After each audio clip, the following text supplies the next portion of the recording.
மாத வாக்குத்தத்தம் நீதிமொழிகளின் புஸ்தகம் 3வது அதிகாரம் 26வது வாக்கியம். நீதிமொழிகள் 3வது அதிகாரம் 26வது வாக்கியம். கர்த்தர் உன் நம்பிக்கையாய் இருந்து உனக்கு நம்பிக்கையாய் இருந்து உன் கால் சிக்கிக் கொள்ளாதபடி காப்பார். உன் கால்களை சிக்கொள்ளாதபடிக்கு காப்பார். கர்த்தர் மேல் நம்பிக்கையாய் இருக்கும் பொழுது, தேவனத்தை சாரும் பொழுது, கர்த்தரையே தன் நம்பிக்கையாய் கொண்டிருக்கிற மனுஷன் பாக்கியவான். அநேக காரியங்கள் இந்த உலகத்திலே இப்பொழுது விசுவாசிகளுக்கு தான் டார்கெட், ஊழியக்காரன் தான் டார்கெட், ஊழியத்தில் முன் வரிசையில் நிற்கிறவர்களுக்கு தான் டார்கெட். நீங்கள் அதிகமாக ஜெபிக்கணும். இன்னும் துதிப்பேன், இன்னும் ஆராதிப்பேன், இன்னும் ஜெபிப்பேன், இன்னும் உயருவேன் என்று நாம் பாட்டு பாடணும் இல்லையா? அவர்களை தான் பிசாசு டார்கெட். நீங்கள் உண்மையாக இருக்கணும்னு நினைக்கிறீங்களா? நீங்கள் தான் டார்கெட். உன் கால் எதிலையாவது ஒரு காரியத்தில் என்ன பண்ணிடணும்? சிக்குள்ளணும். ஏதாவது ஒரு காரியம். என்னுடைய 30 வருஷம் ஊழிய அனுபவத்தில் நான் பார்த்துருக்கிறேன். எத்தனையோ சந்தர்ப்பத்தில் இந்த நாளிலே நான் 12 மணி நேரம் ஜெபிக்கணும்னு சொல்லி எல்லாம் முந்தின நாளே எல்லாத்தையும் ரெடி பண்ணி வச்சுருப்பேன். கரெக்டாக முந்தின நாள் ராத்திரி 8 மணி, சாயங்காலம் 8 மணிக்கு ஒரு பிரச்சனைகள் வரும். அது ஜெபிக்க விடாது. ஏதாவது ஒரு பிரச்சனைகள், ஏதாவது ஒரு குழப்பம், ஏதாவது ஒரு காரியத்தை கொண்டு அந்த பிசாசு தூக்கி போட்டுருவான். ஆனால் நான் கற்றுக்கொண்ட ஒரு பாடம் என்னவென்றால், அதன் மேல் நம்முடைய எண்ணத்தையும் கவனத்தையும் வைத்து விடாதபடிக்கு அவை எல்லாவற்றையும் கர்த்தர் கையில் கொடுத்து விட்டு, தேவன் நமக்கு நியமித்த அந்த நேரத்தை, கர்த்தர் கொடுத்த அந்த நேரத்தை பயன்படுத்தி கொள்கிறவர்களுக்கு தான் ஞானவான். அல்லேலூயா. இன்னைக்கு அநேகருடைய கிறிஸ்துவ வாழ்க்கையிலே, விசுவாச வாழ்க்கையிலே, இந்த ஓட்டத்திலே எந்த ஒரு என்ன சொல்கிறது, ஒரு டார்கெட், ஒரு டெஸ்டினி, அதாவது ஒரு குறிக்கோள் இல்லாமல் ஓடிக்கிட்டு இருக்கோம். Happy new year, happy new year, happy new year. எல்லாம் என்ன ஆயிடுச்சு? இப்போ ஹாப்பி நியூ இயர் சொல்கிறலாம் மறந்து போச்சு. இப்போ நம்ம ஓடிட்டுருக்கோம். எந்த டார்கெட்டும் கிடையாது. 3 வேளை சாப்பிட வேண்டியது, தூங்க வேண்டியது, பேரளவுக்கு ஏதோ ஒரு முட்டியை போட வேண்டியது, ஜபிக்க வேண்டியது, அது இல்லை. ஆவிக்குரிய வாழ்க்கையிலே நீங்கள் ஆவிக்குரியவர்களாக இருப்பீர்கள் என்றால் நீங்கள் லக்கை நோக்கி ஓடுகிறவர்களாக இருக்க வேண்டும். உங்களோட லக்கு என்ன? What's your target? What's your destiny? ஒரு விமானம் பயணம் செய்கிறோம், ஒரு ரயிலில் பயணம் செய்கிறோம், பேருந்து பஸ்ஸில் பிரயாணம் செய்கிறோன்னா நம்ம என்ன செய்கிறோம்? எந்த ஊருக்கு போனோமோ அந்த பஸ்ஸில் தான் ஏறுவோம். நம்ம இங்கேருந்து பெங்களூர் போக வேண்டும் என்றால் பெங்களூர் பஸ்ஸில் ஏறுவோம். இங்கேருந்து நாகர்கோவில் பஸ் போனால் நாகர்கோவில் பஸ்ஸில் ஏறுவோம். டிக்கெட் வாங்கினது பெங்களூர், ஆனால் ஏறுறது எங்கே? நாகர்கோவில். அப்படி யாரோ ஒத்துப்பாங்களா? அப்படி ஏறினா அவங்கள என்ன செய்வோம்? கிறுக்க, நீ இறங்கடா கீழேன்னுவான். பைத்தியக்காரன், லூசு, இறங்கடா. நீ என்ன எங்கே டிக்கெட் எடுத்துருக்கிற? நாகர்கோவிலுக்கு டிக்கெட் எடுத்துருக்க, எங்கே உக்காந்துருக்கிற? இதே மாதிரி தான் யோனா, ஆண்டவர் எங்கே போக சொல்கிறார் அவனை? ஏன்னா இவன் எங்கே ஏறி உட்காந்துருக்கிறான்? இன்னைக்கு அப்படிப்பட்ட விசுவாசிகள், பிரச்சனை, போராட்டங்கள் வந்தன, மனக்குழப்பம் வந்த உடனே பிசாசுடைய திட்டம் உங்களுடைய குறிக்கோளை, உங்களுடைய எல்கை, உங்களுடைய லக்கை என்ன செய்து விடுகிறான்? குழப்பி விடுகிறான்.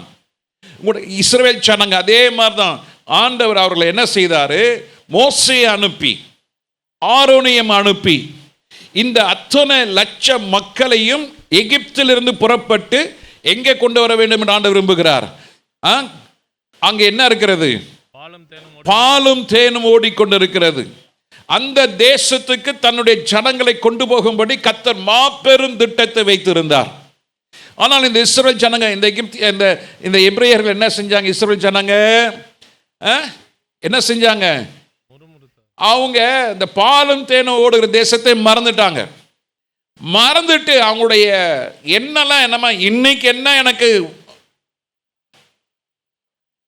இதுதாங்க அவங்க கேட்டுட்டு இருந்தாங்க. என்னாச்சு மோசே? எங்களுக்கு பசி, எங்களுக்கு தாகம், எல்லாமே என்னது? மோசைக்கு விரோதமாய் பேசவும், கர்த்தருக்கு விரோதமாய் முறுமுறுக்கவும். எதை மறந்துட்டாங்க?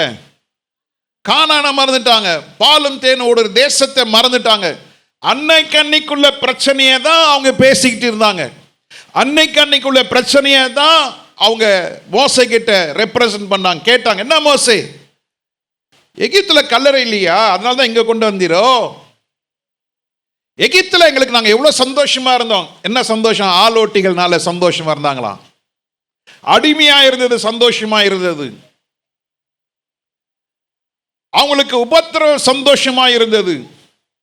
எகிப்திலேயே 430 வருஷம் வாழ்ந்தது அவங்களுக்கு சந்தோஷமா இருந்தது. ஆனால் ஆண்டவர் நடத்துகிறதை அவங்களுக்கு என்ன செய்யல, சந்தோஷமாக அவங்க ஏற்றுக்கொள்ளல. காரணம் என்ன? அவர்கள் தேவனோடு அவர்கள் நடக்கவில்லை. தேவனுடைய திட்டத்தை அவர்களுக்கு அறியவும் அவங்களுக்கு மனசு இல்லை. இன்னைக்கு அநேக விசுவாசிகள் இப்படிதான் வாழ்ந்து கொண்டு இருக்கிறோம். ஆண்டவர் சொன்னார், நான் உனக்கு நித்திய ஜீவன் அருளுவேன், நான் உனக்கு நித்திய வீட்டை அருளுவேன். என்ன தெரியுமா இருக்கு, இன்னைக்கு பரலோகம்லாம் ஏதோ மாலுக்கு போற மாதிரி ஆகி போயிடுச்சு.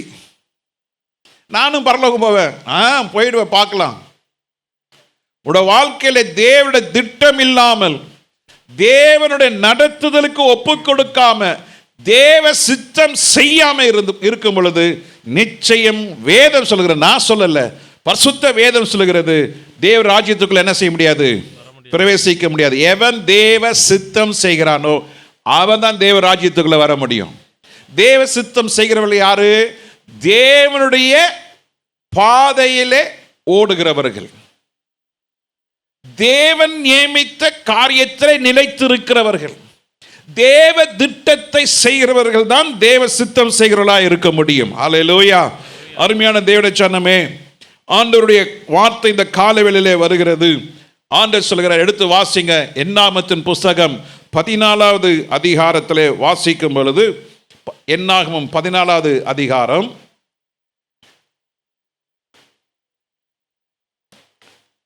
8ஆம் வாக்கியம் நினைக்கிறேன், வாசிங்க பார்க்கலாம். கர்த்தர் நம்மேல் பிரியமாயிருந்தால், கர்த்தர் நம்மேல் பிரியமாயிருந்தால் அந்த தேசத்திலே நம்மை கொண்டு போய், அந்த தேசத்திலே கொண்டு போய் பாலும் தேனும் ஓடுகிற, பாலும் தேனும் ஓடுகிற அந்த தேசத்தை நமக்கு கொடுப்பார், நமக்கு கொடுப்பார். ஆண்டவருக்கு பிரியமாய் இருந்தால் ஆண்டவர் உங்களுக்கு கொடுப்பார். ஆண்டவருடைய வாக்குத்தத்தம் என்ன? இந்த 25வது ஆண்டு மிக கொடூரமான ஒரு ஆண்டு. எப்படி இருக்கும்? 24வது வருஷத்தை காட்டிலும் அதிக கேடு உள்ள ஆண்டாக 25வது ஆண்டு இருக்க போகிறது. அதில் எந்த சந்தேகமும் இல்லை. 2019 மாதிரி 2020 இருக்கவில்லை. 2020 இருந்தது போல 2021 இல்லை. அதிக கேடுகள், அதிகமான யுத்தங்கள், அதிகமான பொருளாதார வீழ்ச்சிகள், அதிக அரசியலில் ஒரு ஸ்திரத்தன்மை இல்லாத காரியங்கள், தற்கொலைகளுடைய எண்ணிக்கை கூடிக்கொண்டு போகிறது, விவாகரத்து பெருகி கொண்டு போகிறது, மக்களுடைய வேதனை சத்தம் அதிகமாக நாளுக்கு நாள் அது உயர்ந்து கொண்டு இருக்கிறது, வியாதிகள் பெருகி கொண்டு போகிறது, மருத்துவமனைகள் பெருகி கொண்டு போகிறது. பாருங்க, ஒரு தெருவில் போனீங்கன்னா 2 கடை தான் அதிகமாக இருக்கு. ஒரு கடை என்னது? சாப்பிட்ற கடை. அடுத்தது என்ன பெருகிட்டே போகுது? Infertility clinic. இன்னைக்கு ஒரு நல்ல முறையில் கல்யாணம் ஆகி ஒரு குழந்தை பிறக்குதுன்னா இன்னைக்கெல்லாம் சாதாரணமான விஷயம் கிடையாது. இன்னைக்கு மருத்துவ ரீதியிலே இன்னைக்கு மருத்துவர்கள் நிறைய ஆயிரக்கணக்கானோர் இருக்கிறார்கள். வியாதி பெருகி கொண்டு போகிறது, மக்கள் தொகை பெருகி கொண்டு இருக்கிறது. இதெல்லாம் பார்க்கும் பொழுது வேதனைக்கு ஆரம்பம் என்று வேதம் சொல்லுகிறது. அருமையான கர்த்தருடைய பிள்ளைகளே, ஆண்டவருக்கு பிரியமாய் இருந்தால் ஆண்டவருடைய நியமித்த பாதையிலே ஓடுகிறவர்களுக்கு கர்த்தர் அதை நிச்சயம் கொடுப்பார். அல்லேலூயா. எல்லாம் சேர்ந்து சொல்லுங்க. ஆண்டவர் மேல் நாம் பிரியமாய் இருந்தால் கர்த்தர் நமக்கு நிச்சயம் கொடுப்பார். சொல்லுங்க, நிச்சயம் கொடுப்பார், நிச்சயம் கொடுப்பார். ஆவிக்குரியர்கள் எதை கேட்பாங்க? ஆவிக்குரியர்களே கேட்பாங்க. சொல்லுங்க, ஆவிக்குரியர்கள் எதை கேட்பாங்க? ஆமா, உலகத்துக்குரியவன் தான் உலகத்துக்குரியதை கேட்பான். அப்போ உலகத்துக்குரிய காரியங்களை நாம் கேட்கும் பொழுது கர்த்தர் சொல்றாரு, எனக்கும் இந்த உலகத்துக்கு என்ன இல்லை, எந்த சம்பந்தம் கிடையாது. உனக்கு உண்ணவும் உடுக்கவும் கர்த்தர் உனக்கு ஒரு குறை இல்லாமல் வைப்பார். அல்லேலூயா. கர்த்தர் நாம மகிமைப்படுவதாக. அதுல எந்த குறையும் கர்த்தர் வைக்க மாட்டார்.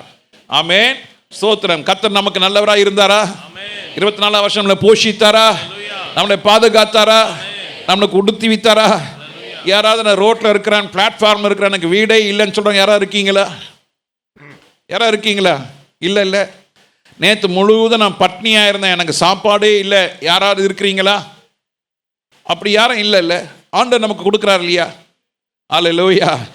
அது இந்த ஆண்டு நமக்கு நிச்சயம் கிடைக்கும், அதில் குறை இருக்காது. ஆமென். ஆனால் ஆண்டவர் என்ன கேட்குறாரு? நீ ஆவிக்குரியவளா இருந்து, ஆவிக்குரியனா இருந்து, நீ ஆவிக்குரிய சகல ஆசீர்வாதங்களை நீ என்னிடத்தில் கேளு, நான் உனக்கு கொடுக்கிறேன்னு ஆண்டவர் சொல்லுகிறாரு. ஹல்லேலூயா. நாம் ஆவிக்குரியவர்களை நாம் மறந்து விட்டோம். ஆவிக்குரியவர்கள் என்று நாம் எண்ணத்தில் இருப்பதல்ல.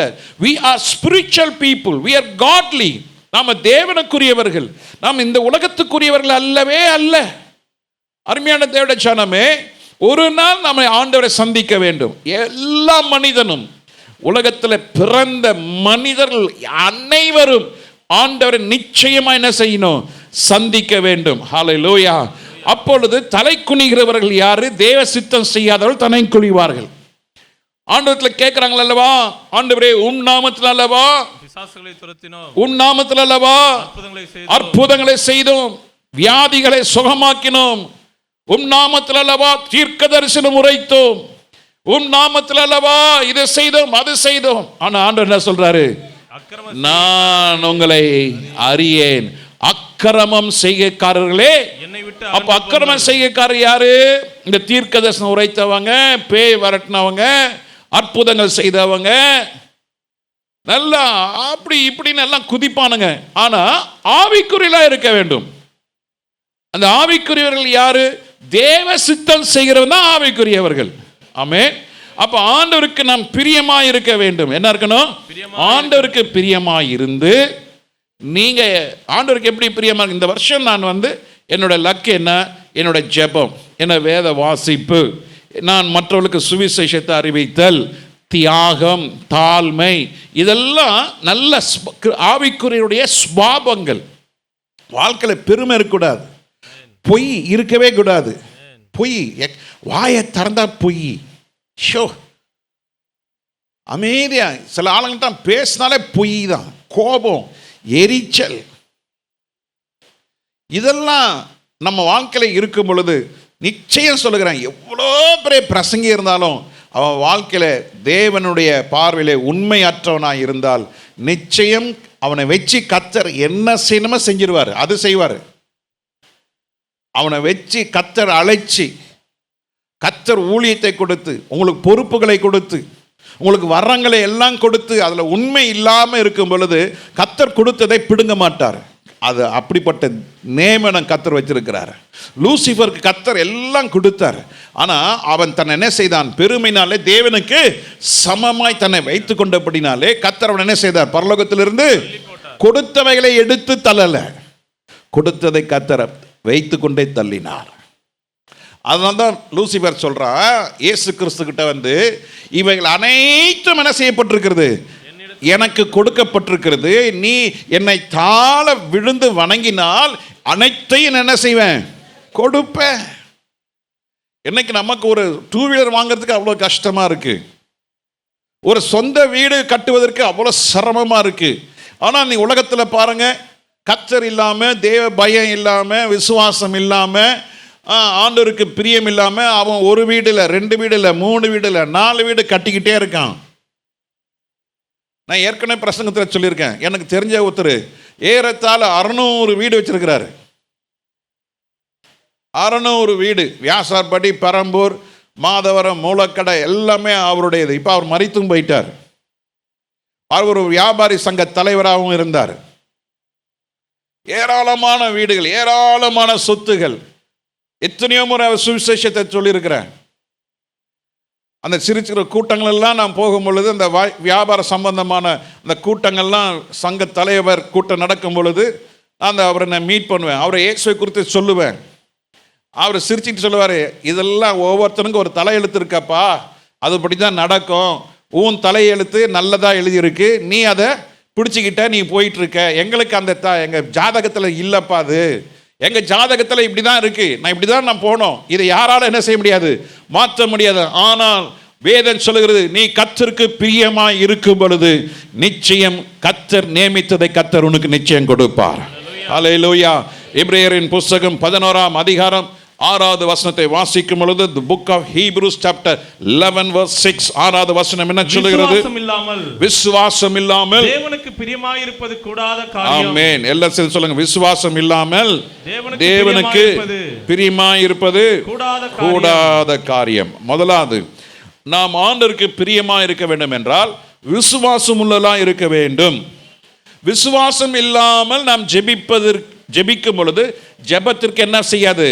பதில் வராது. ஒரு கடினமான ஒரு சூழ்நிலை, இயற்கைக்கு அப்பாற்பட்ட ஒரு சூழ்நிலை, கொடூரமான ஒரு நிலைமை உங்கள் வாழ்க்கையில சந்திக்கும் பொழுது நீங்கள் உடனே நம்ம மனுஷத்தில் என்ன யோசிக்கிறோம்? அவ்வளோதான், என் வாழ்க்கை முடிந்தது, அவ்வளோதான், என் குடும்பம் காரியங்கள்லாம் கப்பல் ஏறப்போகுது, மானம் கப்பல் ஏறப்போகுது, அவ்வளோதான், நான் சாக போகிறேன், அவ்வளோதான், நான் அவ்வளோதான், இப்படின்னு அதை தான் நம்ம பிசாசனை செய்கிறான், சொல்ல வைக்கிறான்.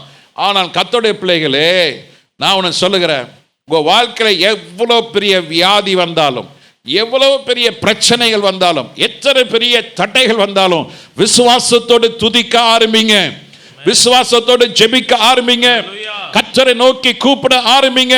தேவனிடத்தில் சேரும் பொழுது அவர் உண்டென்றும், அவர் கேட்கிறவர்களுக்கு, ஜெபிப்பவர்களுக்கு, அவர்கிட்ட கிட்டி சேர்வர்களுக்கு பதில் கொடுப்பார் என்று என்ன செய்ய வேண்டும்? விசுவாசிக்கும் பொழுதுதான் அவர் என்ன செய்கிறார்? பலன் அளிக்கிறார். ஹல்லேலூயா. விசுவாசம் இல்லாம, இப்ப நீ ஆராதனைக்கு வந்திருக்கிறீங்க, ஒரு டெசிக்னேஷன் இல்லாம சும்மா வந்தீங்கன்னா சும்மா தான் போகணும்.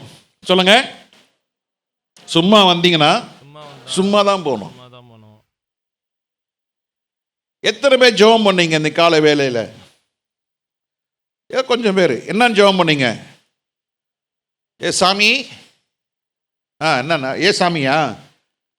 நமக்கு ஏசு சாமியே கிடையாது, ஏசு அப்பா தான். நமக்கு ஏசு ராஜா தான். ஏசு அப்பா, இந்த நாளை கொடுத்ததுக்காக ஸ்தோத்திரம்.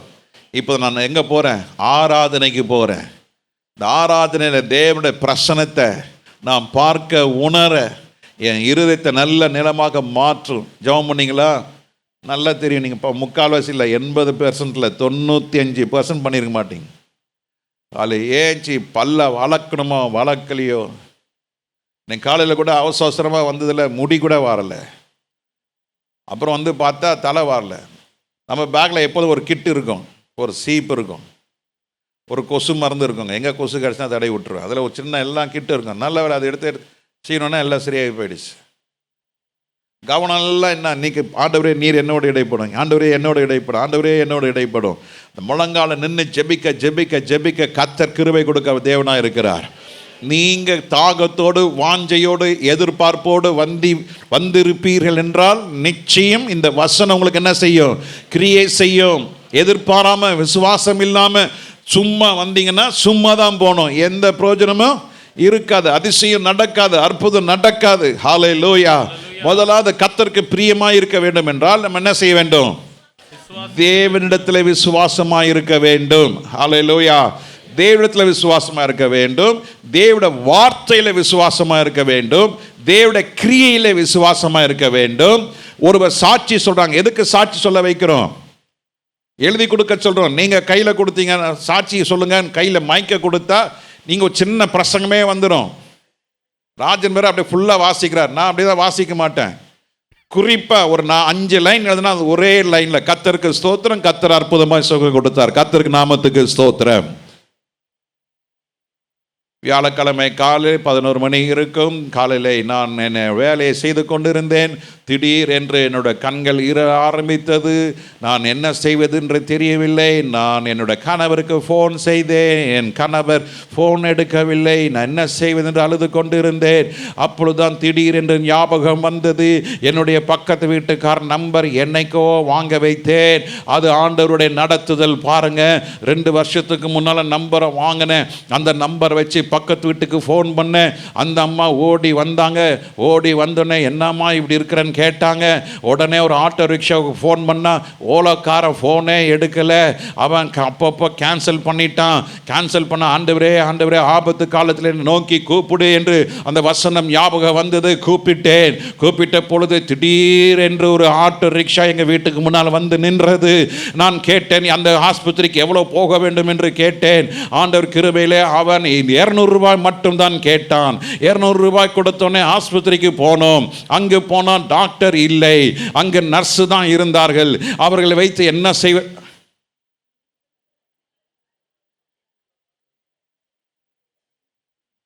இது சாட்சி.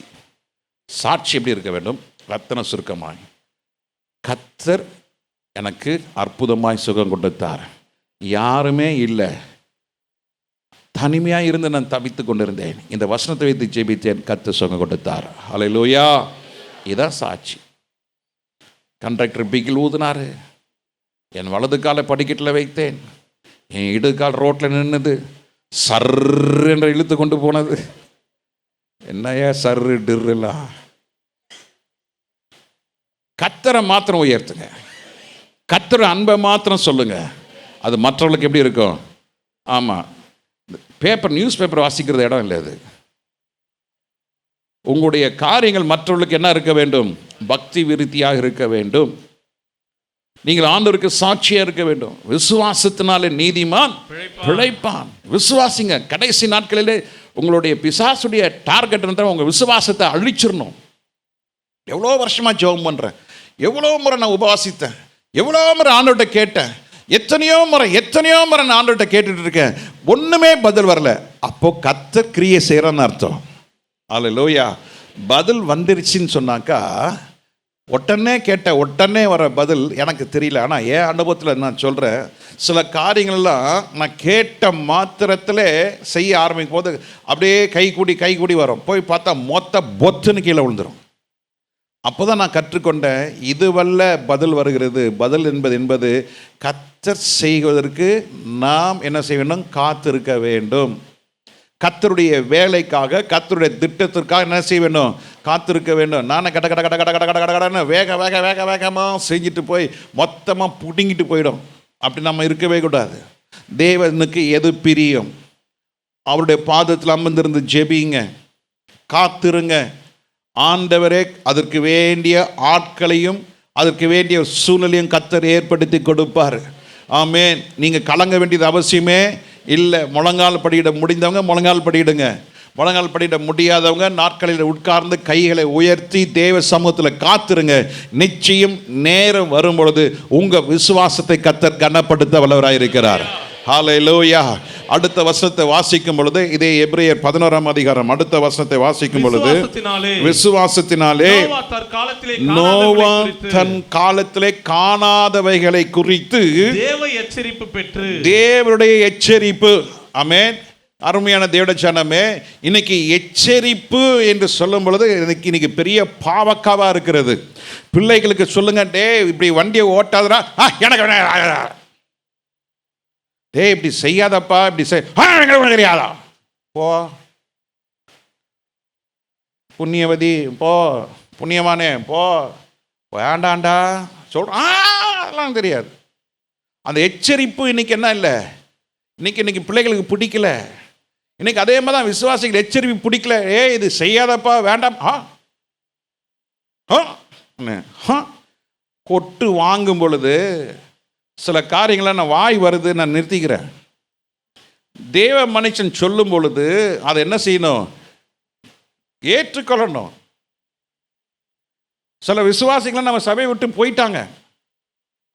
சொன்ன இப்படி செய்யாதீங்க, வேண்டாம், உங்களுக்கு இது சரி வராது, அவரு மாத்திரம் அப்படி, இவரு மாத்திரம் அப்படி.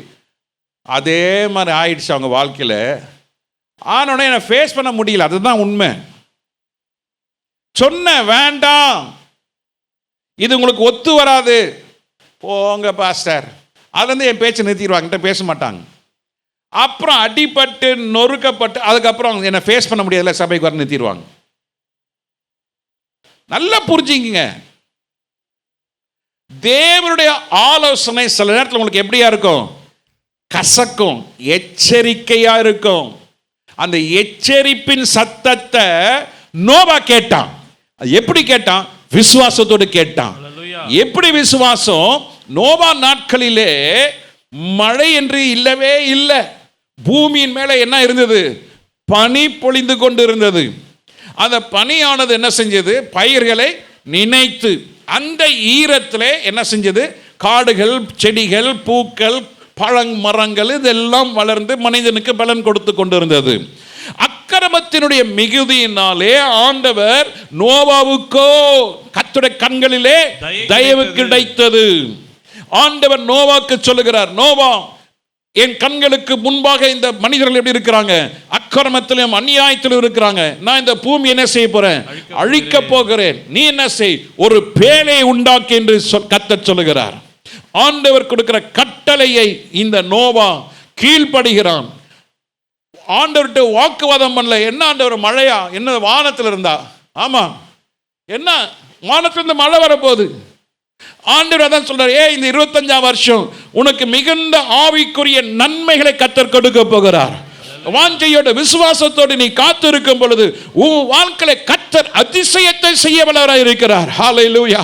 உன் முழங்கள் முடங்க, உன் கண்கள் கொலமாக ஆண்டவர் மேலே விசுவாசம் உள்ளவர்களை கர்த்தர் இந்த ஆண்டிலே கர்த்தர் அவளை அபிஷேகிக்க, மாம்சமான யாவர் மேலே ஆவியை ஊற்றுவேன் சொன்ன போது ஆண்டவர் இந்த ஆண்டிலே கர்த்தர் ஆவிக்குரியவர்களுக்கு ஆவிக்குரிய நாட்களாக கர்த்தர் வைத்திருக்கிறார். அல்லேலூயா. உலக மனிதர்களுக்கும் மாம்சத்தில் இருக்கிறவர்களுக்கும் கர்த்தர் பயன்படுத்த ஒரு நாளும் உங்களை தெரிந்து கொள்வது இல்லை. அல்லேலூயா. நோவாவுக்கு கர்த்தருடைய கண்களில் கிருபை கிடைத்தது. காரணம் என்ன? ஆண்டவர் மேலே விசுவாசம் உள்ளவனாய் இருந்தான். ஆண்டவருடைய எச்சரிப்பை குறித்து அவன் உதாசீனம் பண்ணாம ஆண்டவர் சொன்ன அந்த திட்டத்தை அவன் முழுமையாய் நிறைவேற்றினான். அதனாலே அவன் உலகம் ஆக்கினிக்குள்ளானது என்று தீர்த்து விசுவாசத்தினால் உண்டாகும் நீதிக்கு சுதந்திரவாளியாய் மாறினான். இப்போது ஆண்டவர் நோவாக்கு சொன்னதை, தேவன் மேல விசுவாசம் இருந்தபடினாலே தேவன் சொன்னதை அவன் அப்படியே 100க்கு 100 என்ன செய்தான்? அளவு என்ன அளவு? எந்த மரம்? கொப்பேர் மரம் அளவு. அப்புறம் உள்ள எப்படி? நோவா தான் முதல் மனிதன், the first man to take crude oil. எத்தனை ஆண்டுகளுக்கு முன்பதாக ஆண்டவர் நோவா மூலமா தான் இந்த பெட்ரோல் ப்ராடக்ட் நோவா மூலமா தான் எத்தனை அடி நோண்டியிருப்பாங்கன்னு தெரியல. இப்போ சில பெட்ரோல் ஆயில்ஸ்லாம் நான் போய் பார்த்துருக்குறேன். போய் கேட்பேன், இது எத்தனை அடின்னு. அவங்க சொல்லுவாங்க கிட்டத்தட்ட 1600 மீட்டர், கிட்டத்தட்ட 2 கிலோமீட்டர் ஆழம். உள்ளதான் என்ன இருக்குது? உள்ள க்ரூட் ஆயில் இருக்குது. அது ஒரு க்ரூட் ஆயில், ஒரு கிணறை நோண்டுவதற்கு நம்ம இந்திய ரூபாப்படி ஒரு கிணறு விலை கிட்டத்தட்ட 150 கோடியிலிருந்து 200 கோடி சாதாரணமாக. அதுக்கப்புறமெல்லாம் அந்த எக்யூப்மெண்ட் அதெல்லாம் சேரும் பொழுது 500 கோடிக்கு மேலே இன்வெஸ்ட்மெண்ட் ஆகிடுது. அருமையான தேவ ஜனமே, என்ன இன்வெஸ்ட்மெண்ட் பண்ணாங்க, எத்தனை மீட்டர் நோண்டாங்க, அதெல்லாம் வேதம் சொல்லப்படவில்லை. கர்த்தர் சொன்னார், உள்ளும் புறம்பும் கீழே பூசு. அதன்படி நோவா கீழ்ப்படிந்தான், கர்த்தர் சொன்னதை செய்தான். ஆக்கினை தீர்ப்பு அடையாதபடிக்கு நோவாவும் அவன் குடும்பத்தாராகிய பேழைக்குள்ள 8 பேரை கர்த்தர் உள்ள வைத்து பாதுகாத்தார். அல்லேலூயா. தேவ ஜனமே, நீ ஆண்டவர் மேல விசுவாசமா இருக்கும் பொழுது, ஆண்டோட வார்த்தைக்கு நீ அப்படியே கீழ்ப்படியும் பொழுது, கர்த்தர் பேழையாக சபைக்குள்ள வைத்து அந்த சபை எப்படி இருக்கணும்? கீழ் பூசப்பட்ட சபையா இருக்கணும். இன்னைக்கு சபை இருக்கிறது கீழ் பூசப்படவில்லை. ஊழியக்காரங்க இருக்கிறாங்க, கீழ் பூசப்படவில்லை. வெளியே நல்ல தோற்றம் இருக்கு, ஆனா உள்ளேயோ கீழ் பூசப்படவில்லை.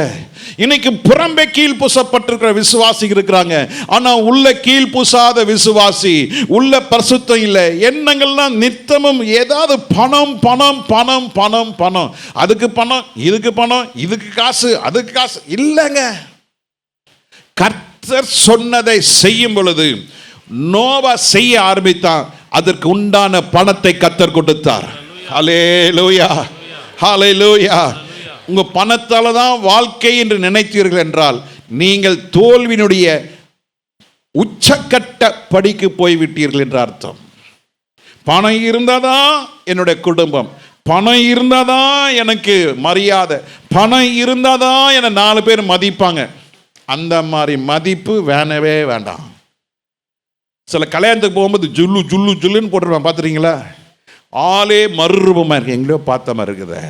ஓ, நம்ம விசுவாசி தான்.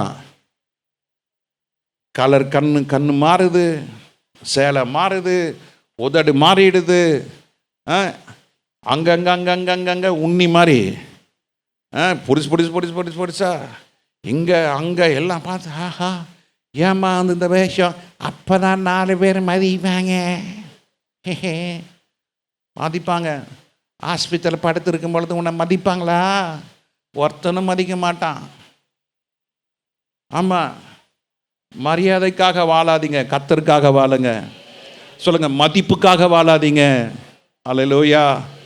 ஒருத்தர் எனக்கு தெரிஞ்சவர், எங்கன்னு கேட்டுறாதீங்க, என் வாய் சும்மா இருக்காத. அவங்களுக்கு பையன், எந்த ஊரெலாம் கேட்காதீங்க, உளறி போடுவேன். பையனுக்கு 24 வயசாயிடுச்சு, வீடு கட்டுறாங்க. நான் கேட்டேன், ஏயா இவ்வளோ பெரிய வீடு கட்டுற? அவரு நல்லவருங்க, ரொம்ப நல்லவருங்க, அநியாயத்துக்கு நல்லவர். அவர் சொன்னார், ஏனே அப்போ தானே பொண்ணு கொடுப்பாங்க. அப்படியா? அந்த மனைவிட்ட கேட்டேன், ஏங்கா வீடு? எங்கள் வீட்டுக்காருக்கு ரிட்டையர்மெண்ட்டு வரப்போகுது, எங்களுக்கு இவ்வளோ லட்சம் பணம் வரப்போகுது, அதனால் நாங்கள் இப்போவே வீடு கட்டிடுறோன்னு. நான் சொன்னேன், ஏக்கா நீ ஏன் பொய் பேசுகிற? ஏன்னா அதான் உண்மை.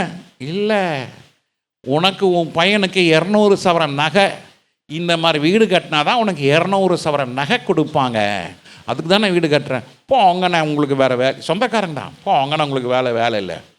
நடந்தது என்ன? ஆமாம், வீடு கட்டினாங்க, 200 சவரனுக்கு மேலே நகையை வாங்கினாங்க, கல்யாணம் ஜோராக நடந்தது. நான் கல்யாணத்துக்கு போகவில்லை. கல்யாணம் ஜோராக நடந்தது என்று கேள்விப்பட்டேன். 1 வருடம் கூட ஆகவில்லை, அந்த பிள்ளை எங்கள் அம்மா வீட்டுக்கு போகிறேன் என்று சொல்லிக்கொண்டு கொடுத்த 200 சவரனையும் கொடுத்த காரையும் எடுத்துக்கொண்டு அந்த அம்மாவே ஓட்டிக்கொண்டு அங்கே ஊருக்கு போய் சேர்ந்து விட்டார்கள். 1 வருஷமாச்சு. நீ எதை பார்த்து பொண்ணு எடுத்த? 200 சவரன் பார்த்து பொண்ணு எடுத்த. கர்த்தருக்கு பிரியமாக இருந்தது அது இல்லை. சிலருக்கெல்லாம் சுருக்கணும். நானும் 2 கல்யாணம் பண்ணேன். எவ்வளோ டவுரி வாங்கினேன் கேளுங்கம்மா. எவ்வளோம்மா கொடுத்தாங்க அப்பா பாஸ்டருக்கு? டெப்பி. எவ்வளோம்மா கொடுத்தாங்க உங்கள் பாட்டி? வாங்கின தேவனுக்கு பிரியம் இல்லை. நம்ம பிள்ளைங்க, நம்ம பொண்ணு, எனக்கு எத்தனை பிள்ளைன்னு கேட்பாங்க. 4 பிள்ளைங்கன்னு சொல்லுவேன். அந்த அம்மா ஃப்ரெண்டு போன வாரம் 2 வாரம் முன்னால் பார்த்தோம். என் மகன் சொன்னேன், அவருக்கு குழம்பி போயிடுச்சு. பாஸ்டர் உங்களுக்கு 2 பையன் தானேன்றாரு. இல்லை எனக்கு 2 பையன் 2 பொண்ணு. என்ன சொல்கிறீங்க? ஆமாம். டை கட்டி நிற்கிறாரு, டை இழுக்கிறாரு, இப்படின்றாரு. இந்த பிள்ளை எங்கேயோ பார்த்துருக்குன்னுன்றாரு. கடைசியாக பார்த்தா அவங்க மகளும் மேகியும் டவுட்டன் கொரிய ஸ்கூலில் ஒன்றா படிச்சு, அதாவது ஒரு ஜூனியர் இல்லை, சேம் ஏஜ். இவங்க மீட் பண்ணுவாங்க, அப்போ இவங்க அப்பாவை மீட் பண்ணுவாங்க, பேசியிருக்காங்க. அவருக்கு குழம்பு போய் கேட்டது, பாஸ்டர் உண்மையை சொல்லுங்கள், இந்த நான் எங்கேயோ பார்த்துருக்கிறேனே, நீ நியூட்டனுடைய மக தானே? நியூட்டன் தானே உங்கள் அப்பா பேர்? ஆமாம், அதானே பார்த்தேன். என்ன பாஸ்டர் உங்கள் பொண்ணுன்னு சொல்கிறீங்க? அதனால 1 நிமிஷம் குழம்பி போயிட்டேன். நான் குழம்பவே வேண்டாம், எனக்கு 4 பிள்ளைங்க தான். 4 பிள்ளைங்க தான். எனக்கு ரொம்ப இஷ்டமான என்ன தெரியுமா? பிள்ளைகளோடு விளையாடுவது, பிள்ளைகளோடு பேசுவது, பிள்ளைகளோட நேரம் செலவு பண்ணது ஆசை. பணம், டௌரி, இது விசுவாசத்தினால் வருகிறது அல்ல. அல்லேலூயா. ஒருத்தன் என்கிட்ட வந்து கேட்டான், பொண்ணு கேட்டான், என்னடா பொண்ணு வேணுமா? ஆமாம் பாஸ்டர், எனக்கு டௌரியே இருக்கக்கூடாது, ஒரு பைசா பண்ணுவேன். கர்த்தர் உன்னை ஆசீர்வதிப்பாரா, போடா, உனக்கு நான் பார்க்குறேன் பொண்ணு. யாருக்கும் நான் பொண்ணு பார்க்க மாட்டேன், நான் கல்யாண விஷயத்தை தலையிடவே மாட்டேன். ஆனால் இது சொல்லிட்டல, நான் ஜெபிக்கிறேன்டா. அன்றைக்கி ஆரம்பித்தேன், நேற்று ராத்திரி கூட ஜெபம் பண்ணேன், ஆண்டவரே நீர் அற்புதம் செய்யுங்க. அல்லேலூயா, அல்லேலூயா. கர்த்தர் ஆசீர்வாதம் என்பது உங்களுக்குள்ளே கர்த்தர் வைத்திருக்கிறார். அதை விசுவாசம் என்ற போர்வையினாலே மூடப்பட்டிருக்கிறது. அந்த விசுவாசத்தை நீங்கள் எடுத்து விட்டீர்கள் என்றால், ஆண்டவர் மேல் கொடுத்த விசுவாசத்தை, ஆண்டவர் மேலே விசுவாசத்தை வைக்கும் பொழுது கர்த்தர் நிச்சயம் நடத்துவார். அல்லேலூயா. நோவா எச்சரிப்பின் சத்தத்தை கேட்டு அவன் பேழையை செய்தபடினாலே அவன் குடும்பத்தார் அனைவரும் என்ன செய்யப்பட்டார்கள்? பாதுகாக்கப்பட்டார்கள். இன்னைக்கு ஆண்டவர் நமக்கு சொல்ற ஒரு காரியம் என்ன தெரியுமா? எடுத்து வாசிங்க, 2 பேதுரு 3வது அதிகாரம் 6வது வசனத்தை வாசிப்போமா? 2 பேதுரு 3வது அதிகாரம் 6வது வசனம். அப்பொழுது இருக்கிற இந்த உலகம் ஜலப்பிரயத்தினாலே அழிந்தது என்பதையும், ஜலப்பிரயத்தினால என்ன செஞ்சது? அழிந்தது. இப்ப பாருங்க, ஹிமாலயாஸ்ல விஞ்ஞானிகள் சொல்லுகிறாங்க, அவங்க பல 1000 கணக்கான மீட்டர் மேல அவங்க ஒரு சில ஆண்டுகளுக்கு முன்பதாக அவங்க ஆராய்ச்சி செய்த பொழுது அவங்க சில மீன்களுடைய முள்ளுகள், எலும்புகளை எடுத்து பார்த்துருக்குறாங்க. எத்தனை பேர் அதை நீங்க செய்தி வாசித்தீங்கன்னு தெரியல. அந்த மீன் எலும்புகளை அவர்கள் ஆராய்ச்சி செய்யும் பொழுது அந்த மீன் முள்ளுகள் எல்லாம் கடல்ல இருந்த மீன்களுடைய முள்ளுகள் என்று சொல்லப்படுகிறது. வேதம் எவ்வளவு உண்மை என்று பாருங்க. கடல்ல வாழ்ந்ததான மீன்களுடைய முள்ளுகள் எங்க இருக்கிறது? இமயமலையில் இருக்கிறது. அதுக்கு காரணம் என்ன? ஆண்டவர் ஜலப்பிரயாணத்தினாலே இந்த பூமி என்ன செய்தாரு? அழித்து போட்டார். இன்னைக்கு பல சான்றுகள் இருக்கிறது, அநேக சான்றுகள், அநேக evidences are there to prove the whole earth was under the water, under the flood. இன்னைக்கு பல காரியங்களை நிரூபிக்க முடியும். பல பல உயர்ந்த பாறைகளிலே அந்த தண்ணீர் நின்றதக்கதான அந்த மார்க்கை இன்னும் நாம் பார்க்க முடியும். தேவச்சனம், இந்த வேதம் உண்மை. ஆண்டவர் முதல் முறையாக அந்த பூமியை அழித்தார். எதிலே அழித்தார் என்றால் தண்ணீராலே, ஜலத்தினாலே அழித்தார். ஆனால் பின்னால வாசிக்கிறோம், இப்பொழுது இருக்கிற வானங்களும் பூமியும் அந்த வார்த்தையினாலேயே அக்கினிக்கு இரையாக வைக்கப்பட்டு இருக்கிறது. தேவச்சனமே, நல்ல தெளிவா புரிஞ்சுக்கிங்க. ஆண்டவர் பேதுருக்கு அந்தி நாட்களிலே, in his later age, அவனுடைய கடைசி அவனுடைய வாழ்நாளில் ஆண்டவர் ஒரு பெரிய ரகசியத்தை கொடுக்கிறார். என்ன ரகசியம் கொடுக்கிறாரு? இந்த இப்பொழுது இருக்கிற வானமும் இப்பொழுது இருக்கிற இந்த பூமியும் அவருடைய வார்த்தையினாலே அக்கினிக்கு இரையாக வைக்கப்பட்டிருக்கிறபடியினாலே இது எல்லாம் என்ன செய்யப்படும்? அழிவுக்கு வைக்கப்பட்டிருக்கிறது. எத்தனை பேர் இதை விசுவாசிக்கிறீங்க? அப்போ நீங்க வாங்கின பொண்ணு, நீங்க வச்சிருக்கிற பட்டு புடவை, நாங்கள் பட்டு புடவை வைக்கிறதில்ல பாஸ்டர், சரி, இப்போ நீங்க கட்டின வீடும் நிலம் பொருளும் சேர்த்து வச்சிருக்கிற பணம் நகை எல்லாம் என்ன செய்ய போகிறது? அக்கினிக்கு இரையாக வைக்கப்பட்டிருக்கிறது. இந்த அம்மாமாருங்க மண்டையை போட்டாங்கன்னா அம்மாக்கு எப்படியும் ஒரு 100-150 சவரம், உங்களுக்கு இல்லை சொல்கிறேன், உலகத்தில் வச்சுருப்பாங்க. செத்த உடனே அவங்களுக்கு பொம்பளை பிள்ளையே இல்லைன்னாலும் கூட மருமகளுங்க 2 பேர் வருவாங்க. அத்தை எனக்கு ஒரு 50 சவரம் எடுத்துக்கோ சொன்னாங்க. அடுத்த மருமக சொல்வா, இல்லை என்கிட்ட தான் சொன்னாங்க, 75 சவரம் கொடுத்தாங்க. அப்புறம் நடுநிலையாக இருந்து, சரிம்மா உனக்கு பாதி அவனுக்கு பாதி. சண்டை பிரச்சனை தீர்ந்துதா? தீரல.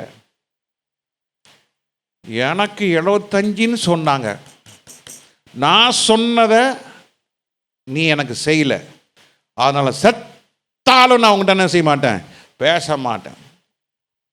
நீங்கள் வச்சுட்டு போகிற சொத்து பின் சந்ததிக்கு பிரிவினையும் சண்டை சச்சரவும் கோர்ட்டு கேஸும் பேசாமல் நரகத்துக்கு போகிற பிள்ளைகளுக்கு தான் இந்த சமாச்சாரம் நடக்குது.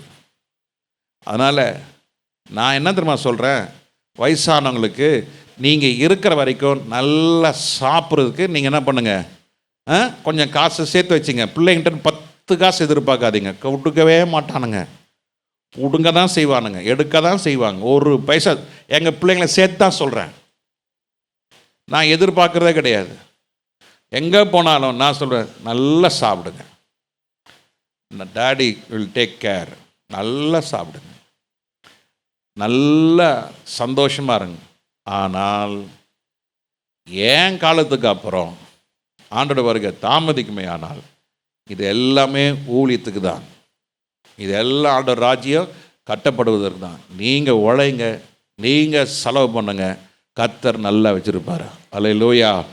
எனக்கு ஒரு விசுவாசம் இருக்கிறது, எனக்கு ஒரு நம்பிக்கை இருக்குது, இயேசு என்னை அழைத்திருக்கிறார், என்னை கைவிடவே மாட்டார். அல்லேலூயா. நேற்று ராத்திரி நான் ஒன்றும் சாப்பிடல, இன்னைக்கு காலையில் கம்பல்சரியாக கண்டிப்பாக சாப்பிடுங்க. சாப்பிடனா நீங்கள் டயர்டாகி நீங்கள் விழுந்துட்டிங்கன்னா உங்களை யார் உங்களை தூக்குறதுன்னு சொல்லி 3 இட்லி கொடுத்தாங்க. அதுக்கு மேலே சாப்பிட்டா நமக்கு என்ன ஆகாது? ஆமாம். ஒரு வீட்டுக்கு அன்றைக்கி போனேன், ஐயா சாப்பிடுங்க, ஐயா சாப்பிடுங்க, முறுக்க வச்சாங்க. நம்ம வாய் சும்மா இருக்கமா, முறுக்க நொறுக்கிட்டேன். எத்தனை 3/4 முறுக்கு. ஏம்மா முறுக்கு கொண்டாந்துருக்கிறீங்களா? கொண்டாந்துருக்குறாங்க. யாரும் கொடுக்காதீங்க, எனக்கு மாத்திரம் கொடுங்க. 3/4 முறுக்கு சாப்பிட்டேன். 6:45 ஒரு வீட்டுக்கு நாங்கள் சாப்பிட வரேன்னு சொன்னேன். இந்த 3/4 முறுக்கு சாப்பிட்டது ராத்திரி 9:30 வரைக்கும் பசியே இல்லை, ஸ்டாப் பண்ணிடுச்சு. நேற்று ஒருத்தர் சொல்கிறாரு, ஐயா உங்களுக்கு வியாதியே கிடையாது, 6 மணிக்கெலாம் சாப்பிட்டுங்க, உங்களுக்கு நோயே இருக்காது, நல்லா ஊழியம் செய்யலாம்.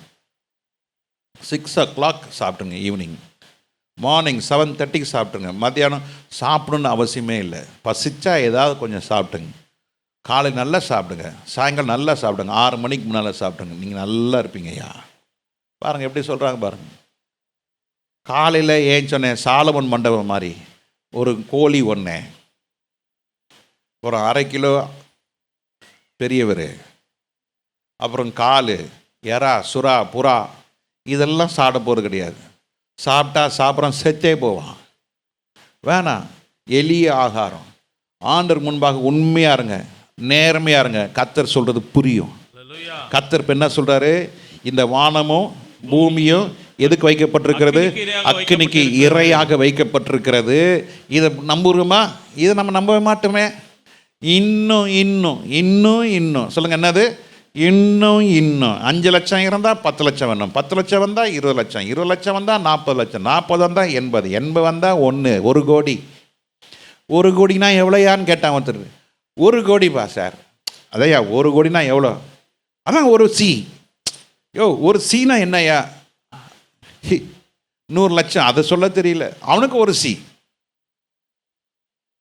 பாஸ்டர் லட்சம்லாம் எனக்கு காசே கிடையாது பாஸ்டர், 1 கோடி இருந்தால் தான் பாஸ்டர். ஐயோ அவன் எத்தனை லட்சம் இருக்குயா 1 கோடியில் தெரியாது, ஆனால் அவனுக்கு கோடி கேட்குறான். 1C 2C 3C. என்னையா 2C 3C? கர்த்தர் எல்லாவற்றையும் அக்கினிக்காக வைக்கப்பட்டிருக்கிறது. ஆனால் கர்த்தர் சொல்கிறாரு, நீ பேழை கட்டினது போல நீ சபைக்குள்ளே நீ வாசமாயிருந்தால் அக்கினி உன்னை பட்சிக்காது, அக்கினி உன்னை உயிரோடு காக்கும். கர்த்தர் உலக மக்களுக்கு கர்த்தர் அக்கினி வச்சிருக்கிறாரு, நமக்கோ கர்த்தர் தம்முடைய மகிமையை வைத்திருக்கிறாரு. நோவா பேழையில் கர்த்தர் ஜலப்பிரயாணத்தை உண்டு பண்ணினார், 8 பேரை கர்த்தர் பாதுகாத்தது போல, ஆமே ஸ்தோத்திரம், அது போல ஒரு சின்ன கூட்டத்தை கர்த்தர் சபையில் வைத்து தமது ஜனங்களை காப்பார். அந்த கூட்டத்தை பார்த்தா சொல்றாரு, என் சிறு மந்தையே. அல்லேலூயா. ஆண்டவர் என்ன சொல்றாரு? என் சிறு மந்தையே, நீ ஆண்டவருடைய வார்த்தைக்கு, ஆண்டவருடைய சத்தத்திற்கு நீ கீழ்ப்படியும் பொழுது இந்த அக்கினியானது உன்னை என்ன செய்யாது? பற்றி கொள்ளாது. இந்த கடைசி நாட்களிலே இப்படி ஒரு அழிவு வரப்போகிறது என்று சொன்னால் எல்லாம் சிரிக்கிறாங்க. நோவா 120 வருஷம் இந்த சுவிசேஷத்தை பிரசங்கித்தான், ஒருவரும் ரட்சிக்கப்படவில்லை. ஆனால் ஆண்டவர் நல்லவர், கிருபையுள்ளவர். இன்னைக்கு நீங்களும் நான் இங்கே நிற்கிறது என்பது ஆண்டவருடைய பெரிய கிருபை. அல்லேலூயா. நான் இந்த நிலத்தை வாங்கி வீடு கட்டும் பொழுது கட்டுக்கு அளவு நினைச்சி கூட பார்க்கல நான் ஒரு ஊழியக்காரனா இங்கே இருப்பேன்னு. இந்த இடம்லாம் வாங்கப்பட்டது எதுக்கு தெரியுமா? பிள்ளைகளுக்கு விளையாடுவதற்காக, ஒரு பிரைவேட் பார்க்குக்காக தான் இது வாங்கப்பட்டது. ஊழியத்துக்காக வாங்கலை, சபைக்காக வாங்கலை. பிள்ளைங்க பெருசாயிட்டாங்கன்னா நல்ல ஓடி ஆடி என்ன செய்யணும்? இடம் வேணும், நல்ல தோட்டம் போடணும், நல்ல காய்கறிகள் வேணும், நல்ல டெய்லி ஒரு கீரை வேணும். அதுக்காக தான் இந்த இடம் வாங்கப்பட்டது. அதுக்காக தான் இதை எவ்வளோ முயற்சி செஞ்சோம். ஆனால் கர்த்தர் எல்லாவற்றையும் என்ன செய்தார்? மாற்றி போட்டார். சில நேரங்களில் சில வீடுகளில் உட்காந்து யோசிப்பேன், என்னைக்காவது நினச்சி பார்த்துருப்பானா இந்த வீட்டில் இப்படி உட்காந்துருப்பேன்னு? நினச்சி கூட பார்த்ததில்லை. ஃபேக்ட்ரியிலேருந்து நேராக வருவேன், வீட்டில் உட்காந்துருப்பேன், நல்லா ஜாலியாக இருப்போம். நல்ல கொரியன் லான்ஸ், நல்ல நாய், கோழி, பூனை, ஸ்வானு, வாத்து எல்லாம், எத்தனை வேலைக்காரர்கள், நல்ல ஜாலியாக இருந்தோம். ஆனால் நேரம் வந்தது 99ஆம் வருஷம். ஆண்டவர் டிசம்பர் மாதம் ஆண்டவர் ஊழியத்துக்கு ஒரு அழைப்பை கொடுத்தார். செப்டம்பர் மாதம் 19ஆம் தேதி ஆண்டவர் ஊழியத்துக்கு ஒப்பு கொடுக்க சொன்னார். ஆமென். கர்த்தர் அப்படியே நடத்த ஆரம்பித்தார். இன்ன வரைக்கும் ஆண்டவர் கைவிடலைங்க. ஆண்டவர் அழைத்தவர் உண்மையுள்ளவரங்க. ஆண்டவர் உங்கள் மேலே தம்முடைய கையை வைத்திருக்கிறார். அந்த கையினாலே கர்த்தர் உங்களுக்கு நிழலாய் இருக்கிறார். ஹல்லேலூயா. பகலிலே வெயிலாகிலும் இரவிலே நிலவாகிலும் உன்னை சேதப்படுத்துவது இல்லை. நல்லா புரிஞ்சுங்க. ஆண்டவருடைய சிறைகளுக்குள்ள வந்த உங்கள் அனைவருக்கும் கர்த்தர் நிச்சயமான நிறைவான பலனை கர்த்தர் கொடுப்பாராக. அல்லேலூயா. ஆண்டவருடைய வார்த்தை நாம் கீழ்ப்படியும் பொழுது ஒரு சில காரியங்களை நாம் சொல்லி முடிக்க வாஞ்சிக்கிறேன். ஆண்டவருடைய வார்த்தைக்கு நாம் கீழ்ப்படியும் பொழுது என்ன நடக்கும் என்று சொன்னால், எஸ்தர் 9:21 வாசிக்கிறோம். எஸ்தர் 9:21 வருஷந்தோறும் ஆதார் மாதத்தின் 14-15 தேதிகளிலே தங்கள் பகைஞருக்கு நீங்களாகி இளைப்பாறுதல் அடைந்த நாட்கள், பகைஞருக்கு கர்த்தர் விலக்கி காப்பார். நீங்க ஆண்டவருக்கு பிரியமாய் இருக்கும் பொழுது ஆண்டவர் என்ன செய்வார்? உங்களை பகைவர்களுக்கு விலக்கி காப்பார். இளைப்பாறுதல் அடையும் நாட்கள் கர்த்தர் வைத்திருக்கிறார். அவர்களுடைய சஞ்சலம் சந்தோஷமாக மாறும், அவர்கள் துக்கம் மகிழ்ச்சியாக மாறும். அருமையான தேவனுடைய ஜனமே, ஆண்டவருக்கு பிரியமாய் இருக்கும் பொழுது பிசாசானவன் உங்களை அழிக்க கெடுக்க அவனுடைய கவனம், நம்ம இன்னைக்கு அநேகோட கவனம் எல்லாம் பணம், உயர்வு வேணும், வசதியா இருக்கணும், வீடு கட்டணும், நிம்மதியா தூங்கணும். நான் உனக்கு சொல்றேன், ஐயா தூக்கம், நீ நிம்மதியா தூங்கணும்னா ஆண்டவர் கொடுக்குற பெரிய ஆசீர்வாதம். சில பேர் அடிச்சு போட்ட மாதிரி தூங்குவானுங்க. ஜெபம் கிடையாது, வேத வாசிப்பு கிடையாது, எவர் தூக்கம் தான். இருக்கீங்களா இங்க? தூக்கம் தூக்கம் தூக்கம், பகலெல்லாம் தூக்கம், ராத்திரி எல்லாம் தூக்கம். அந்த தூக்கம் உன்னை சோம்பேறியாக்கும். சோம்பேறிகளை கர்த்தர் ஒரு நாள் என்ன செய்ய மாட்டாரு? உபயோகப்படுத்தவே மாட்டாரு. சில கஞ்சாமூட்டிகள், நப்பிகள் இருக்கிறாங்க, அவங்களையும் கர்த்தர் என்ன செய்ய மாட்டாரு? பயன்படுத்தவே மாட்டார். எச்சக்கையில் கூட காக்கா விரட்ட மாட்டாங்க. ஒரு பழமொழி இருக்குல்ல? ஆமாம். ஏன்னா காக்காவை விரட்டினா கையில் இருக்கிற சோறு என்ன செஞ்சிடுமா? கீழே விழுந்துருமா. அதனால அந்த கா கா கா கா கா அதுங்கள சாப்பிட்டே இருப்பான். தான் மாட்டம் வாழணும். அதான் அன்னைக்கு சொன்னேன், ஏப்பா இந்த புல்லட்டை கொஞ்சம் அப்படி சீட்டை பின்னால் இழுத்தா நல்லா இருக்குமே. அதுக்கு அவன் கரெக்டாக சொன்னான், இப்போ இருக்கிற புல்லட்டு சீட்டு சிறுசாயிடுச்சு, இப்போ ரொம்ப லேட்டஸ்ட்டாக வர புல்லட்டில் ஒரு சீட் தான் இருக்குது, ஒருத்தர் தான் போக முடியும். செல்ஃபி எடுக்கிறது தான் இப்போ இன்னைக்கு. தாமுகம் தெரியணும். இந்த கல்யாணத்தில் போய் பாருங்க, குரூப் ஃபோட்டோவில் அவன் ஃபோட்டோகிராஃபர் எடுத்துன்னு இருப்பான். இந்த பொம்பளை பிள்ளைங்க என்ன செய்யும்? செல்ஃபி வச்சுனா, ஏன் அவன் மூஞ்சி முதல்ல தெரியணும், அதுக்கப்புறம் தான் பின்னால் இருக்கிறவங்களாம் செல்ஃபி. தாமாத்திரம் தற்பிரியராக இருப்பார்கள், தாமாத்திரம் வாழணும். செத்து போனாலும் செத்து போகிறோன்னா வீடியோ எடுக்கிறாங்கயா. செத்து போகிறது என்ன செய்கிறாங்க? வீடியோ எடுக்கிற காலம் இது. ஒருத்தன் சண்டை போடுறதை வீடியோ எடுக்கிற காலம். தடுத்து நிறுத்தவோ அந்த இடத்த விட்டு ஓடவோ மனுஷனுக்கு என்ன இல்லை, விருப்பம் இல்லை. தேவச்சனமே, இந்த கடைசி காலத்தில் மனிதர்கள் எப்படி இருப்பாங்க? தற்பிரியனாய் இருப்பாங்க. ஆனால் வேதம் சொல்லுகிறது, நீ எனக்கு பிரியமாயிருந்தால் இவைகளை நான் உனக்கு கொடுப்பேன். அல்லேலூயா. எவைகளை கொடுப்பேன்? ஆண்டவர், நான் உனக்கு நித்திய ஜீவனை கொடுப்பேன். அல்லேலூயா. மரணத்திலிருந்து விலக்கி காக்கப்படுவாய். இந்த பூமியானது அக்கினிக்கு இரையாக வைக்கப்பட்டிருக்கிறது. எதுவுமே நிரந்தரம் கிடையாது. நீ கட்டின வீடு, நீ யோசிச்சிருப்ப, இன்னைக்கு நான் கம்ஃபர்டபுளாக இருக்கிறேன், ஆனால் மண்டையை போட்டதுக்கு அப்புறம் இனி என்ன சொல்லுவ? ஏன் காலத்துக்கு அப்புறம் இந்த பிள்ளைங்க கேர் கட்டவனா போட்டோம், நடக்கிறது நடக்கட்டும் சொன்ன அந்த சொத்தால் எவ்வளோ பிரச்சனை தெரியுமா? ஒருத்தர் சொன்னார், பாஸ்டர் எங்கள் அப்பா செத்தார். எங்கள் அப்பா 1967 எங்கள் அப்பா 2700 ரூபா கடன் வச்சுட்டு போயிட்டார். 2700னா அது பல லட்சத்துக்கு சமம். அது குடும்பமாக வேலை செஞ்சாங்க. வேலைக்கே போகாதவங்க வேலைக்கு போக ஆரம்பித்தாங்க. அப்போ அந்த டைமில் என்னோட துபாய் அத்தான், அவர் அப்போ தான் எஸ்எஸ்எல்சி படிச்சுட்டு இருக்கார். படித்து முடிச்சுட்டு ஊரி ஸ்கூலில் படித்து முடிச்சுட்டு சாயங்காலம் அவர் போய் மல்லிகை கடையில் போய் வேலை செய்வார். மாதம் 20 ரூபா சம்பளம் கொடுப்பாங்க. அந்த 20 ரூபாவை கொண்டு போய் கடன் அடைப்பாங்க. முழு குடும்பம் வேலை செஞ்சாங்க. அந்த 2700 ரூபா அடைக்கிறதுக்கு 3 வருஷம் ஆச்சு. 3 வருஷம் வேலை செஞ்சாங்க. சொன்னாங்க, நல்ல வேலை எங்கள் அப்பா சொத்து வச்சுட்டு போல, சொத்து இல்லாதனால்தான் இன்றைக்கி நாங்கள் அண்ணன் தம்பிங்கெல்லாம் சண்டை இல்லாமல் இருக்கிறோம். இன்னைக்கு சொத்தால் என்ன பிரச்சனை? ஐயோ கர்த்தாவே, அவை அனைத்தும் எதுக்காக வைக்கப்பட்டிருக்கிறது? அக்கினிக்கு இரையாக வைக்க. மறந்துடாதீங்க, இதை கொஞ்சம் பார்த்து சொல்லுங்கள். இது அக்கினிக்கு இரையாக வைக்கப்பட்டிருக்கிறது. இந்த வீடு அக்கினிக்காக இரையாக வைக்கப்பட்டிருக்கிறது. ஆனால் கர்த்தருடைய ஜனங்களுக்கு, கர்த்தருக்கு பிரியமாய் இருக்கும் பொழுது கர்த்தர் சொல்கிறாரு, உனக்கு பகைஞருக்கு உன்னை நீக்கலாக்கி உன்னை விடுவிப்பேன். அல்லேலூயா. சத்துருடைய கிரியைகளுக்கு நான் உன்னை விலக்கி பாதுகாப்பேன். இளைப்பாறுதல் உள்ள நாட்கள் உனக்கு வைக்கப்பட்டிருக்கிறது. சஞ்சலங்கள் உன் வாழ்க்கையில எப்படியாய் மாறும்? சந்தோஷமாய் மாறும். உங்கள் துக்கம் என்ன செய்யும்? ஆமா, தேவனுக்கு பிரியமாய் இருக்கும்போது ஆயிரக்கணக்கான காரியங்கள் இருக்கிறது. ஆனா இன்னைக்கு இந்த 4 காரியங்கள் தான் பார்க்க போறோம். நீ ஆண்டவருக்கு பிரியமாய் இருந்தால் எதை கொடுப்பார்?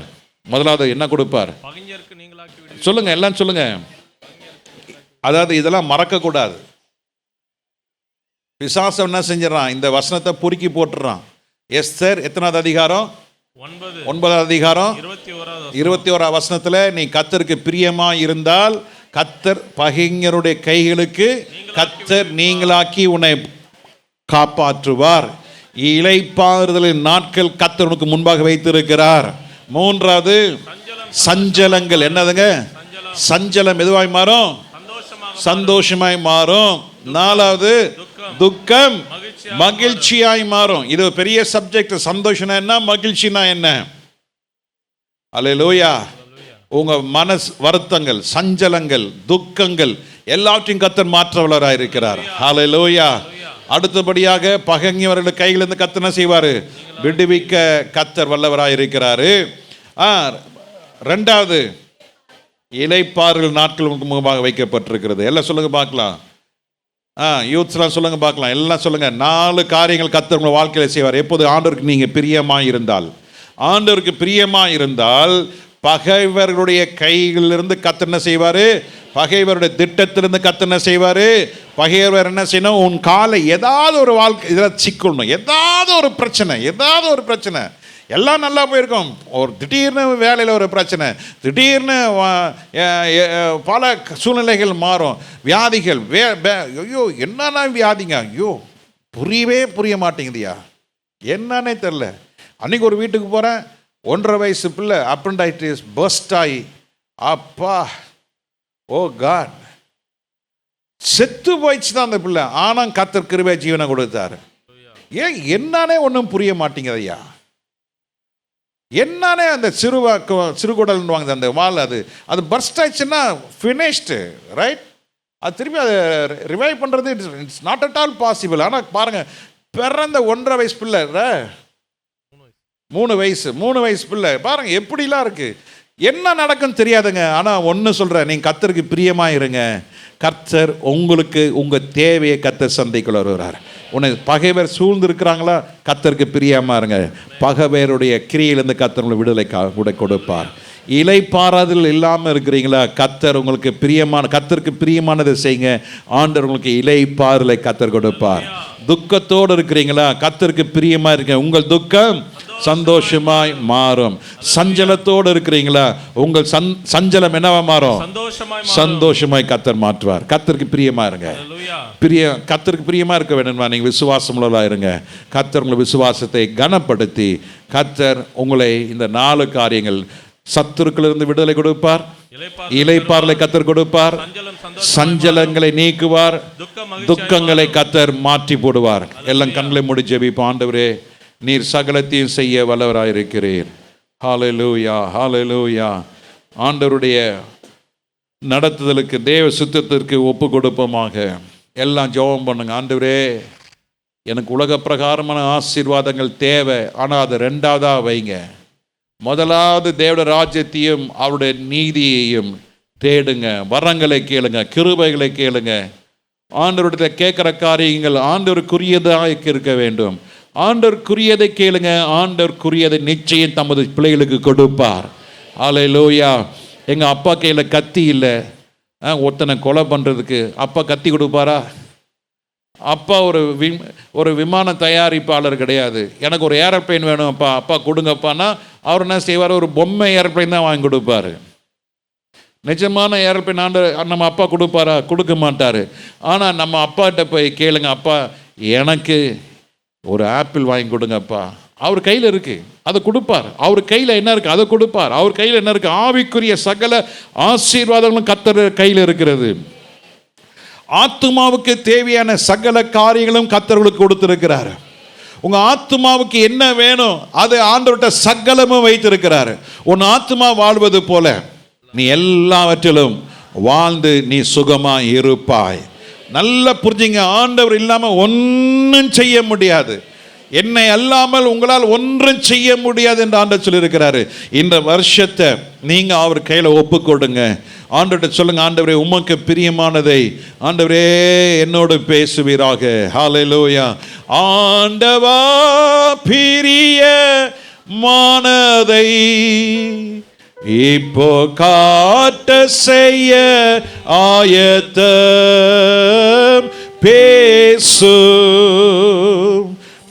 பேசும் ஜெபம் செய்யும் போது ஆண்டவா பிரியமானதை இப்போ காட்ட செய்ய ஆண்டவர்கிட்ட பேசிக்கிட்டே இருங்க. அது அவருக்கு ரொம்ப பிரியம். மனுஷர்கிட்ட பேச பேச வம்பு, சஞ்சலம்தான், வருத்தம் தான். ஆனால் ஆண்டவர்கிட்ட பேச பழகுங்க. ஏனோக்கு ஆண்டவர்கிட்டயே பேசி கொண்டு இருந்தான். கர்த்தருக்கு பிரியமானவன் என்று கர்த்தர் அவரோடு இருக்கும்படி ஆண்டவர் ஏனோக்கை உயிரோடு எடுத்துக்கொண்டார். கர்த்தர் உங்களை நம்ம ஒவ்வொருவரையும் கர்த்தர் எடுத்துக்கொள்ளுகிற நாட்கள் வந்து விட்டது. அவனுடைய வருகை மிக சமீபமாக இருக்கிறது. ஆண்டவருக்கு பிரியமானதை நாம் செய்யும் பொழுது நிச்சயம் உங்களுக்கு பிரியமானதை கர்த்தர் செய்ய, கொடுக்க, உங்களை மேன்மைப்படுத்த, நடத்த கர்த்தர் வல்லவராக இருக்கிறார். உங்கள் இஷ்டத்துக்கு கர்த்தர் செய்யணும்னு எதிர்பார்க்காதீங்க. சில நேரத்தில் கேட்டு கேட்டு கர்த்தர் அதை ஒப்பு கொடுத்துரு, சரி போ எடுத்துக்கோ போ. ஆனால் அதனால் வருகிற தடைகள், பிரச்சனைகள், போராட்டங்கள், வாழ்நாள் முழுவதும் கண்ணீர். ஐயோ, ஒரு நாளும் இளைப்பாறுதல் இல்லை, ஒரு நாளும் வாழ்க்கையிலே துக்கம் மாறலை, ஒரு நாளும் நம்ம வாழ்க்கையில சஞ்சலங்கள் மாறவில்லை. ஏன் தெரியுமா? இந்த பணத்தினால தான். ஐயோ எனக்கு இது வேணும், இது வேணும் ஆண்டவரே, இதுதான் வேணும், எனக்கு இப்படிதான் வேணும், இப்படிதான் ஆண்டவர் ஒப்பு கொடுத்துருவாரு. ஆனால் இன்னைக்கு நீங்கள் ஆண்டவர்கிட்ட சொல்லுங்க, ஆண்டவரே உமக்கு சித்தமானதை நீர் எனக்கு கொடுப்பீராக. ஆண்டவரே உங்கள் சித்தம் என்ன? What's God's will?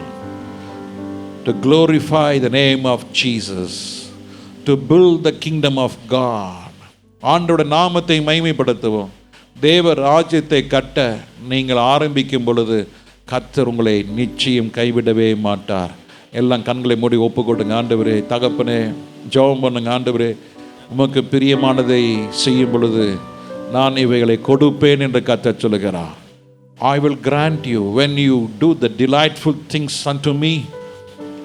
நீ என்னை பிரியப்படுத்தும் பொழுது, ஒரு மனுஷனை நாம் பிரியப்படுத்தும் பொழுது அந்த மனுஷன் நமக்கு தேவையை சந்திக்கிறது போல அதை காட்டிலும் அதிகமாய் ஆண்டவர் செய்ய வல்லவராக இருக்கிறார். எல்லாரும் கரங்களை உயர்த்தி ஆண்டவர்கிட்ட கேளுங்க. ஆண்டவரே, இந்த வருஷம் ஆண்டவரே உங்களுக்கு பிரியமானதை செய்ய, உங்கள் சித்தத்தை செய்ய, ஆண்டவரே உங்கள் பார்வைக்கு எது நல்லதோ அதை மாத்திரம் செய்ய என்னை ஒப்பு கொடுக்கிறேன். ஆண்டவரே, ஹல்லேலூயா, ஹல்லேலூயா, ஹல்லேலூயா. நன்றி செலுத்துகிறோம், நன்றி செலுத்துகிறோம், நன்றி செலுத்துகிறோம் ராஜா. எல்லாம் ஆண்டவரே நீர் ஆளுகைக்கு ஒப்பு கொடுக்கிறோம். மகத்துவமான தெய்வமே உமக்கு ஸ்தோத்திரம். இந்த வார்த்தை கிரியை செய்யட்டும் ஆண்டவரே. எஸ்தருடைய வாழ்க்கையிலே ஆண்டவரே தகப்பனே சத்துருக்கள் கையிலிருந்து விடுதலை கொடுத்தீர் ஐயா. இளைப்பாறின நாட்களை கர்த்தர் கட்டளையிட்டீர் ஐயா. வருத்தங்களை மாற்றினீர், துக்கத்தை மாற்றி போட்டீர். அதுபோல இந்த வருஷம் உமக்கு பிரியமா இருக்கும் பொழுது எஸ்தர் வாழ்க்கையில செய்ததை நாங்களும் அதை அனுபவிக்க ஆவியானவர் கிருபை செய்வீராக. எல்லாம் மகிமை துதி ஸ்தோத்திரம் உமக்கே செலுத்துகிறோம். இயேசுவின் நாமத்தில் பிதாவே, ஆமென், ஆமென், ஆமென்.